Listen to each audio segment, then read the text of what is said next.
Gara për sezonin e ri futbollistik në kategorinë e dytë pritet të jetë fortë, ndërsa ekipet kanë nisur përgatitjet. Umberto Kuisteli, me një përvojë të gjatë në futbollin italian në detyrën e drejtorit sportiv të Basanias, synon të sjellë risi tek ky ekip dhe mënyra se si do të punohet me brezin e ri. Është një mundësi e re, një eksperiencë e punoj këtu në Shqipëri, kam gjetur një ambient shumë pozitiv me presidentin, por edhe me pjesën tjetër të stafit teknik.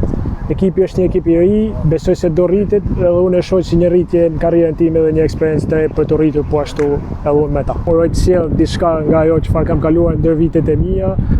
Unë shoh një ambient kështu që më pëlqen shumë sepse ekipi është i ri, kampionati është i ri, besoj se do ketë rritje. Edhe trajneri Arbër Shytani premton një skuadër konkurruese duke vlerësuar mbështetjen që ka marrë nga drejtuesi për këtë kapitull të ri në karrierën e tij. Besoj se në momentin që gjanat ndërtohen këtë formë, janë të besueshme, gjë që kjo bën edhe që unë mos të kem hezitim për të bërë pjesë e këtij projekti që ne shpresojmë se nëpërmjet punës që do zhvillojmë ditë pas dite të jetë sa më suksesshëm. Fjala merkato është shumë e madhe ndoshta për këtë nivel, por gjykoj se ditë në vazhdim do të kena një ide edhe më të qartë në lidhje me formën e këtyre sportistëve që ne kena sot, ku ne do të shohim në vazhdimsi, edhe nëpërmjet një shërbim miqësore, do shohim ku e kena më të nevojshme dhe besoj se në ato pika do të ndërhyjmë. Objektivi është që ne të punojmë me maksimumin e mundësive ditë mas ditet dhe nëse ne e bëjmë këtë, objektivi është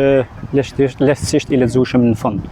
Ndërkohë sa i përket kategorisë së dytë, Komiteti Ekzekutiv i FSHF-s ka miratuar zyrtarisht përbërjen e grupeve për sezonin futbollistik 2026-2027, duke përcaktuar skuadra që do të garojnë në dy grupet e kampionatit. Në grupin A verior pritet një konkurrencë e fortë mes ekipeve Shiroka, Vllaznia B e ardhur nga kategoria e tretë, Basania, Veleçiku, Tërbuni, Lushnja, Erzeni, Luizi 2008, Naftotari, Gramshi, Partizani B dhe Eagle.